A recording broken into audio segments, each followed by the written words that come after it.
Démocratisons l'information avec Bad News TV.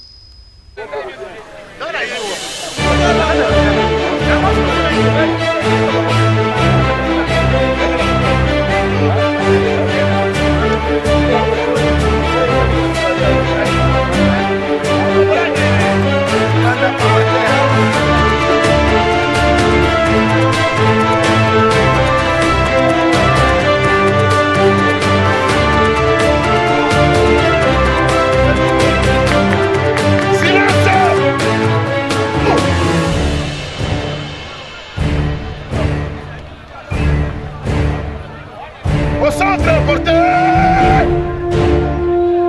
Armée! Le provincial adjoint, la police ville de Kinshasa.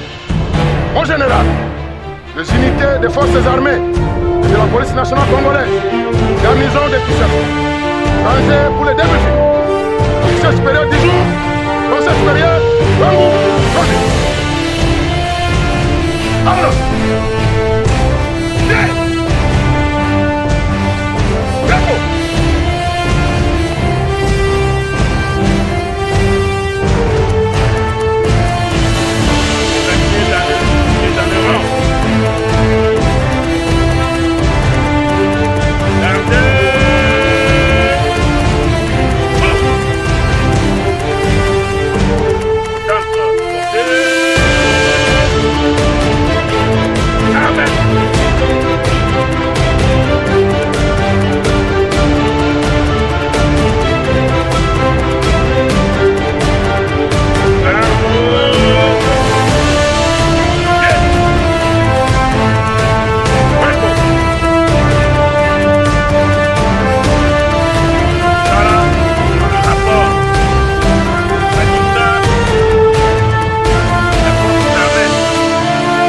militaire na baninga ya gère mosala esalami malamu toza kokoba moisson ezali abondante bato oyo nyonso bakangami awa lelo na bayebasa état-major ya commissariat provincial ya police ville de Kinshasa bato baye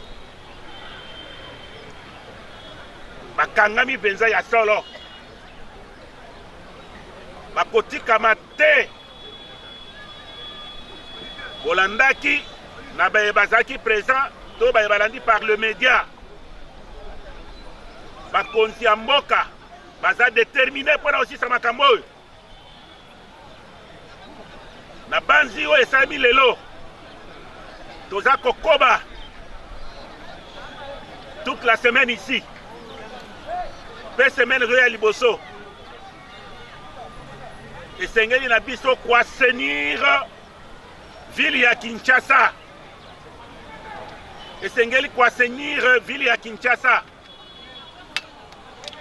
esengeli na biso kotia kimia na kati ya ville ya Kinshasa. Mpona yango toza na mosala makasi na mikolo ezo ya liboso awa. Je crois bango toza kozwa bango toza kokende na bango kaka na semaine oyo boye tozobanda oyo ezo ya liboso awa. Lelo toza samedi. Dans les 3 jours qui vont suivre, nous allons organiser encore une autre opération. En attendant, il y aura la présence policière, il y aura la présence militaire. Ce qui a la présence militaire, c'est Baninga Nabiso, il y a police militaire. Bakozala visible sur le terrain. On a causé la dissuasion. On a coupé sa confiance dans le peuple na biso ya ville ya Kinshasa. Donc vous devez vous tenir prêt pour la opération nyonso ekosalema awa boye. Donc moto akolala aza te, moto akolala aza te, mosala ekosalema selon mitindo na makanisi ya bakonzi. Na oyo etali ngai nalobi boye, napesi bino félicitation euti epa bakonzi mpona mosala oyo boabattre lelo. Donc moisson oyo ezali abondante. Tokokoba Kinshasa ezali ville eza na à peu près 15 à 16 millions d'habitants. Par rapport ya oyo tozwi na oyo eza kosalema baza mpenza mingi te, mais tokokanga bango bazali, tokokanga bango, tokopoursuivre bango jusque dans leur dernier retranchement. C'est un message fort, un message très fort.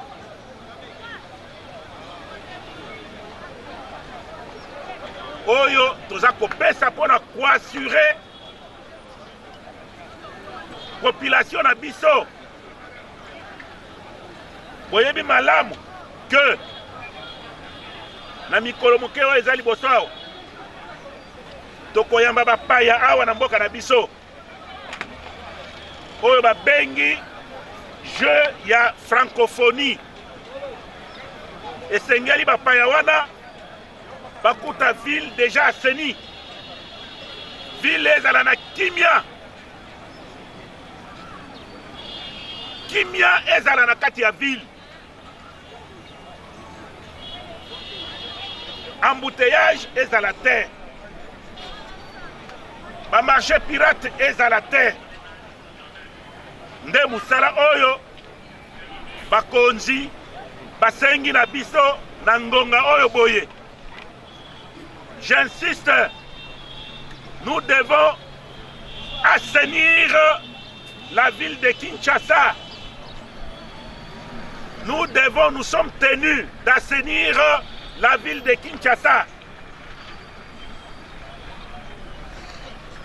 Nous avons profité pour dire ceci. Marché pirate. Le long ya bartère ya minene ya ville ya Kinshasa est dégagé. Est dégagé. Est dégagé. Est dégagé. C'est un message que je lance. Naba oyoyo. Basali va marcher partout. La police et les unités amies vont passer pour longola bango. Na semaine oyo banda oyo. Toyokani? Toyokani?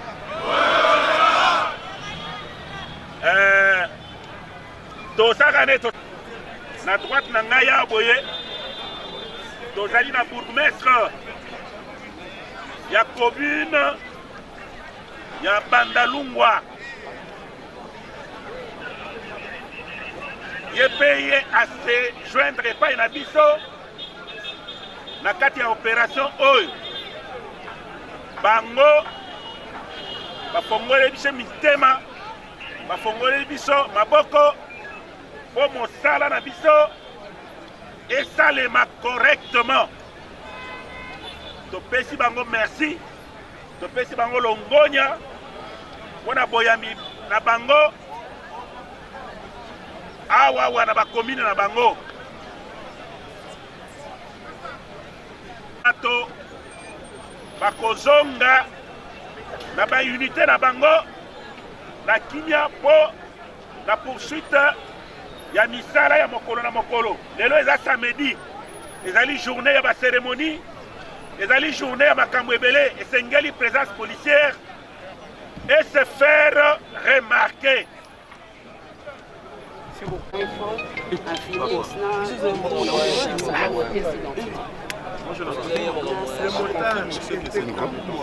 Non, le moteur n'a joué dans Willery. Écoutez, maman. Maman, écoutez. À chaque fois, on a ça la caronde dans la bateau, bah, chanton, donc je confirme, étant bah, man, acheter ces sons de D'accord. Ça, on a pris un témoignage. Au fan du hack.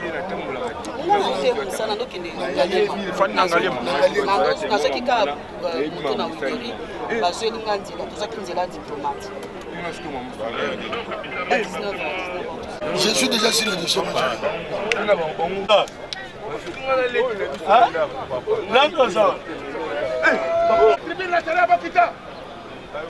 C'est bon. Mon général, les unités des forces armées et de la police nationale congolaise, garnison de Kinshasa, sont rangées pour vous rendre les honneurs. Et écoutez votre adresse aux policiers et militaires des forces armées de la garnison, à l'occasion de l'opération spéciale ciblée dans les communes de Kitambo et Bandalunga. L'officier du jour, commissaire supérieur, Roger Wang. Allez, armes, pied, repos. Tous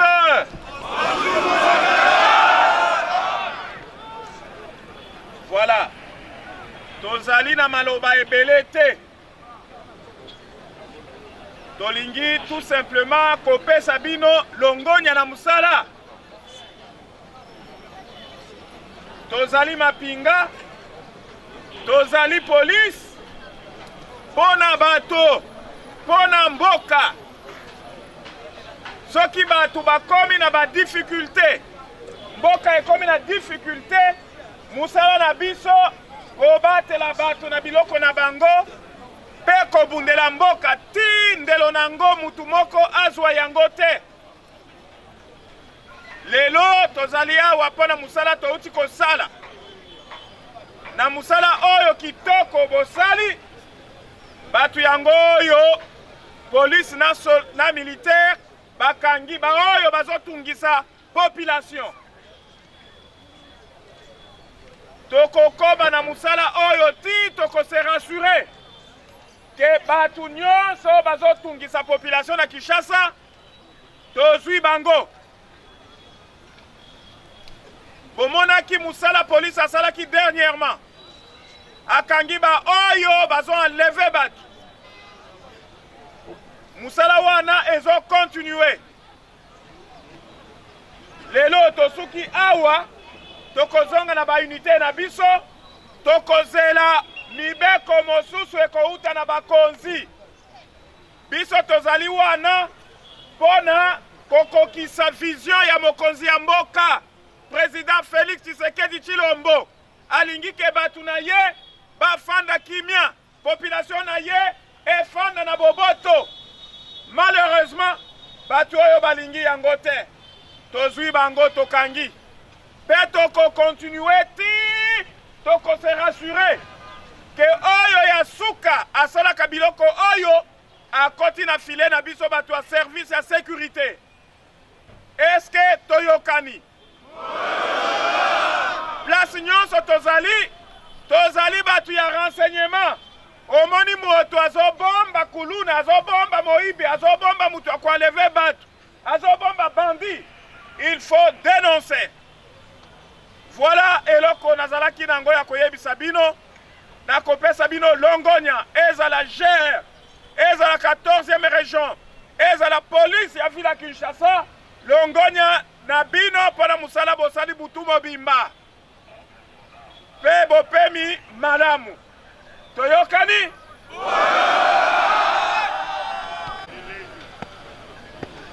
Débriefing terminé.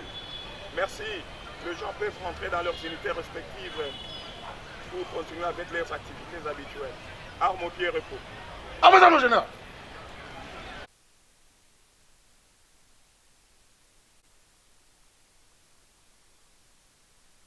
Policier bakompanye basoda na misala badosala eza mpona kolamu na bino.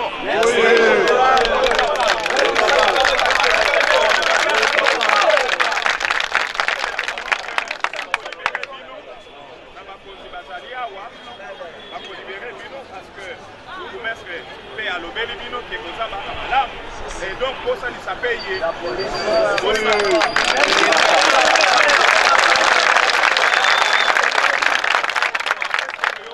Vélodrome aujourd'hui, qu'est-ce qui s'est passé réellement pour que la population puisse prendre connaissance?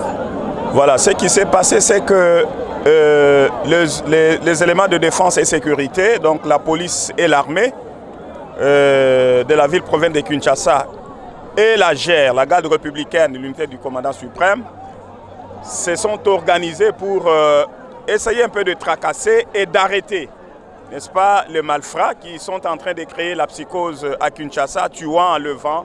Et donc, ils posent des actes répréhensibles. Ils pensent qu'ils sont libres de faire tout ce qu'ils peuvent faire. Alors, l'armée et la police aujourd'hui, et d'ailleurs, c'est dans nos attributions, ont bouclé à Kitambo. Et au cours de ces bouclages, pendant ces bouclages-là, on a arrêté pratiquement 169 Kuluna. Et après vérification, il y a quand même 108 qui sont libérés, qui sont des innocents. Les autres ont été dénoncés par le vrai Kuluna et nous les mettons à la disposition de la police, dans ses attributions, pour essayer d'investiguer et de comprendre qu'est-ce qui s'est passé exactement. Vous comptez vous arrêter à la commune de Kitambo où vous allez élargir bien sûr... La vision du commandant suprême, le chef de l'État, Félix-Antoine Tshisekedi Tshilombo, est de voir sa population rester dans le calme, vaguer dans le calme et être dans l'apaisement. Et donc, si nous devons répondre à cette vision, nous devons nous occuper, n'est-ce pas, de toute la ville de Kinshasa. Après la commune de Kitambo, nous irons partout. D'ailleurs, vous le savez, il y a les Jeux de la francophonie qui sont en vue. Et donc, nous devons assainir la ville et l'exfiltrer de tout le malfrat, de manière à ce que et la population et les visiteurs qui viendront soient dans la paix et la paix totale. Alors, un message par rapport à la population qui jusqu'à présent n'a toujours pas confiance, bien sûr. À son armée et en sa police. La police ne dort pas. Dans ses missions légaliennes, la police se bat nuit et jour pour traquer les malfrats. L'armée est là aussi pour appuyer la police dans ses missions de manière à rétablir la paix, à rétablir la sécurité là où elles ont été troublées, mais beaucoup plus maintenir la paix puisque c'est la mission principale. Et donc la population doit être calme. Elle doit éviter, n'est-ce pas, d'écouter n'importe qui et elle doit ne pas céder à la panique. Nous sommes là, nous et la police, l'armée et la police, c'est pour la population. Le chef de l'État se bat, c'est pour la population. Et donc la population doit être calme et accompagner son commandant suprême, son chef de l'État, qui se bat pour qu'elle soit dans la paix. Voilà. Tolobi que lelo tosali bouclage pona kokanga batu mabe. Na kati ya population batu mabe bazali. Ba oyo bakomi kopesa pasi na ba famille. Ba enlèvement ezo salema, miibi ezo salema, ba kuluna bazo kata batu ba machette. Alors police azali na musala ya kosilisa biloko nyonso wana po kimia ezonga. Po déjà asalaka musala po na kimia ezala. Place kimia eza perturbé, police est accueilli. Cette fois-ci police azali appuyé na biso ba soda. Ezala 14e région militaire, ezala GER garde républicaine, toye ko boucler Kitambo parce que toyoka ki mingi. Awa sikoyo touti kosisa musala. Au moins une centaine ya bateaux bakangami, to libérer aussi une centaine, mais ba oyo mususu soki 60 combien nde ba vrai. Oyo ba kuluna bango moko ba dénoncer. Bazana misala ya koiba, bazana misala ya enlèvement, bazana misala ya kobeta ba kuluna. Voilà bango bazawa na bazo kende. Ba oyo mususu baza ba innocent présumé, to libérer bango. Bazonga na bandako na bango, mais ba kende ko pesa message que mutu nyonso atika biloko azosala pe ko dénoncer ba oyo bazosala mabe. Voilà raison na biso lelo. Toti koloba awa ke mokonzi ya mboka président Félix Antoine Tshisekedi Tshilombo azali na souci na population yango azo la te soki ayoki makambo ya mabe ekomili population. Alors musala na biso na police biso na lobi basoda y compris gère na police na biso ya Kinshasa musala na biso ezali koti ya kimia na Kinshasa. Donc francophonie ekosalema na kimia eloko moko ezali te psychose ezala te puisque bato réseaux sociaux ekomi kopesa bango psychose balancer message à lokuta balancer tango mususu ba image à lokuta bato bakomi kolenga batia confiance na mapinga na bango batia confiance na police na bango kimia ezali pe to continuer ko traquer bato mabe. Merci. Le message que la police peut passer à toute la population de la ville de Kinshasa, c'est que je ne vais pas revenir dans le Reddit. Le commandant 14e région militaire, commandant Place, a tout dit. C'est de faire confiance à la police et à nos forces armées. La police ne dort pas. La police est sur le terrain pour rassurer cette population. Donc, durant toute cette période, la police et l'armée seront sur le terrain pour asseoir la paix de façon que notre population vive dans la paix. Donc le message c'est que la population doit nous faire confiance, et à la police et à l'armée. Nous sommes sur le terrain pour eux. Donc c'est que le travail va se faire correctement. Toute cette période où il y a le jeu de francophonie, où il y a avec les phénomènes que nous appelons des kidnappeurs, nous sommes en train de tout faire pour assainir nos quartiers, pour assainir nos communes, pour que la population vive réellement la paix. Un message à Lingala. Bon, professionnalisme, il y a police na armée, tokanga ki bato na Isanga, bamoko na bango, totiki bango parce que après triage, bango bataki na likambote. Mais ba oyoyo bataki ciblé parce que tolobi ezaki opération ciblée, bango bataki ciblé, oh tozaki déjà fiché na police. Bango nde tokangi une soixantaine nde tokei na bango. Mais ba o mususu bazaki na likambote, je crois que bakonzi il y a province va libérer bango. Donc au message à ma casse qui pèse la population c'est que il faut pas dénoncer.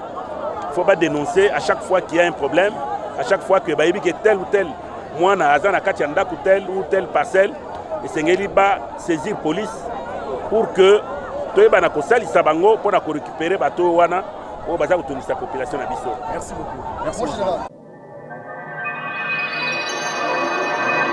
Démocratisons l'information avec Bad News TV.